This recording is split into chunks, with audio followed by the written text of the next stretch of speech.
ራስህን ካልቀየርክ ህይወትህን አትለውጥም። አንድ ጥያቄ ልጠይቅ። ከዛሬ 1 ዓመት በኋላ አሁን ካለህበት ቦታ ተመሳሳይ ሆነ ብትነሳ ደስ ይልሃል?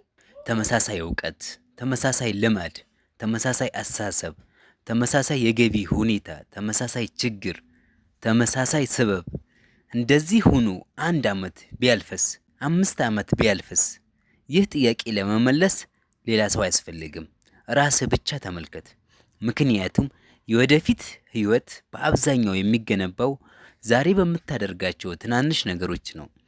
ስለዚህ ዛሬ ስለ ግል እድገት እንነጋገራለን። ግን ግል እድገት ማለት በየቀኑ እኔ ታላቅ ነኝ ማለት አይደለም። ራስህን በየቀኑ ከትላንትና ትንሽ የተሻለ ማድረግ ነው። ሰላም ውድ የተከበራችሁ ተመልካቾች፣ እንደምን አላችሁ? እንደምን ቆያችሁ? እስከ መጨረሻው አብራችን ቆዩ። የምናነሳቸው ነጥቦች በጣም ጠቃሚና ለህይወት ምርጥ ትምህርት ስለሆኑ እስከ መጨረሻው አብራችን ቆዩ። አንደኛ፣ መጀመሪያ ራስህን እወቅ። ብዙ ሰዎች ለሌሎች ለማወቅ ብዙ ጊዜ ያጠፋሉ።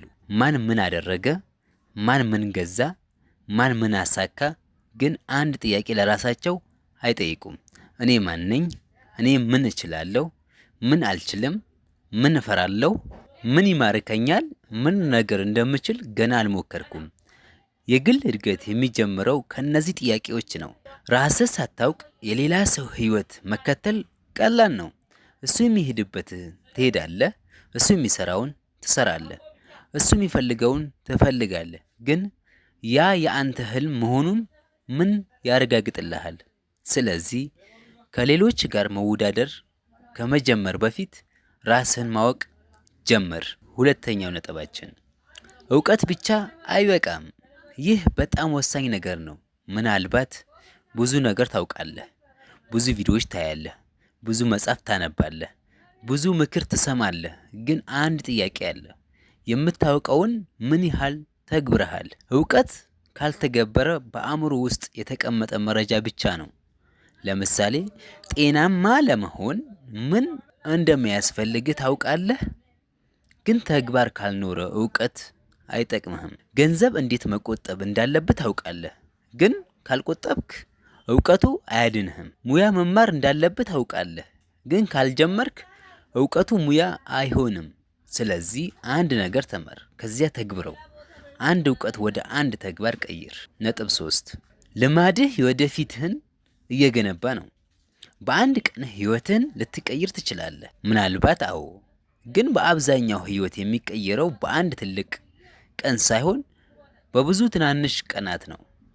በየቀኑ የምታደርገው የሚያነብህ፣ የሚያዳክምህ፣ የሚያሳድግህ ወይም ወደ ኋላ የሚጎትትህ ሊሆን ይችላል። ለምሳሌ በየቀኑ 30 ደቂቃ አዲስ ነገር ብትማር በአንድ ቀን ብዙ ለውጥ አታይም። 1 ወር በኋላ ግን ልዩነት ይኖራል። 1 ዓመት በኋላ ደግሞ የተለየ ሰው ልትሆን ትችላለህ። ስለዚህ ትልቅ ለውጥ ከመፈለግ በፊት ትንሽ ልማድ ጀምር። አራተኛው ነጥባችን፣ ጊዜህን ተመልከት። ሁላችንም 24 ሰዓት አለን። ሀብታም ሰው፣ ደሃ ሰው፣ ተማሪ፣ ሰራተኛ፣ ነጋዴ፣ ሁሉም ተመሳሳይ ቀን ያገኛሉ። ግን ውጤታቸው ለምን ይለያያል? አንዱ ጊዜውን ይገዛል፣ ሌላው ጊዜው ይገዛዋል። ስለዚህ ራስን ጠይቅ። ዛሬ የእኔ ጊዜ የት ነው የሄደው? ለምን እንደደከምኩ ታውቃለህ? ቀኑን ሙሉ በስልክ ላይ ካላሳለፍክ ቀኑ ያለ ውጤት ሊያልፍ ይችላል። ስለዚህ ስልክን አትጣል፣ ግን ጊዜህን እንዳይሰርቅህ ተቆጣጠረው። 5ኛው ነጥባችን፣ ራስህን ከትላንት ጋር አወዳደር። ሌላ ሰው ዛሬ የት እንደደረሰ አትመለከት። የሱ ጉዞ የሱ ነው። አንተ ግን የራስህ ጉዞ ተመልከት። ከ1 ወር በፊት ከነበርክበት የተሻልክ ነህ። ከዓመት በፊት ከነበርክበት የተሻልክ ነህ። ከትላንት የተሻለ ዛሬ አለ ከሆነ ጥሩ፣ በትክክለኛው መንገድ ላይ ነህ ማለት ነው። እድገት ማለት ለሌሎች ማሸነፍ አይደለም፣ ትላንት የነበረውን ራስህን ማሸነፍ ነው። 6ኛው ነጥባችን፣ አንድ ቀን ሳይሆን ዛሬ ጀምር። ምናልባት እያሰብክ ነው፣ ነገ ጀምራለሁ፣ ነገ ይመጣል፣ ከዚያ ደግሞ ሌላ ነገ ይመጣል። እንዲህ እያልክ ወራት ሊያልፍ ይችላል። ስለዚህ አትጠብቅ። ዛሬ አንድ ነገር ጀምር። አንድ ገጽ አንብብ፣ አንድ ክህሎት ተማር፣ 1 ሰዓት ለራስህ ስጥ። አንድ መጥፎ ልማድ ቀንስ፣ አንድ ጥሩ ልምድ ጨምር። ምክንያቱም የምትጠብቀው ፍጹም ቀን ላይመጣ ይችላል፣ ግን ዛሬ በእጅህ አለ። አንድ ዓመት በኋላ እንግዲህ ወደ መጀመሪያው ጥያቄ እንመለስ። ከዛሬ አንድ ዓመት በኋላ ማን መሆን ትፈልጋለህ? ይህ ጥያቄ በአፍህ ብቻ እንዲቀር አትፍቀድ። ወረቀት ውሰድ እና ጻፍ።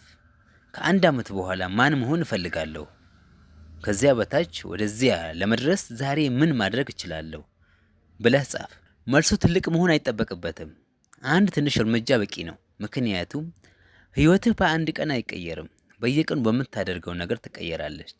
ስለዚህ ራስህን አትጠብቅ፣ ራስህ አሳድግ። እውቀትህን አሳድግ፣ ችሎታህንም አሳድግ፣ አስተሳሰብህንም አሳድግ። ልማድህን አሻሽል እና ቀስ በቀስ ህይወትህ እያበራ ትመጣለች። አንድ ቀን ወደ ኋላ ተመለሰ ራስን ትመለከታለህ። ከዚያ እንዲህ ትላለህ፣ ያ ያለሁበት ሰው አሁን የለም፣ ራሴ ቀይሬያለሁ። ያ ነው እውነተኛው የግል እድገት። ከሌላ ሰው ጋር የምታደርገው ውድድር አይደለም፣ ከትላንት ራስህ ጋር የምታደርገው ውድድር ነው። እኔ ዛሬ ያንን ውድድር ለመጀመር በጣም ጥሩ ቀን ነው። ከኑሮ ጫና ወደ መፍትሄ፣ ከመፍትሄ ወደ እድገት። ይህ ቪዲዮ አንድ ነገር እንኳን እንድታደርግ ካነሳሳ በአስተያየት ላይ ዛሬ ጀምራለሁ ብለህ ጻፍልኝ። እስከምንገናኝ ራስን አሳድግ፣ ህይወትንም ቀይር። እስከ ሳምንት፣ መልካም ሳምንት።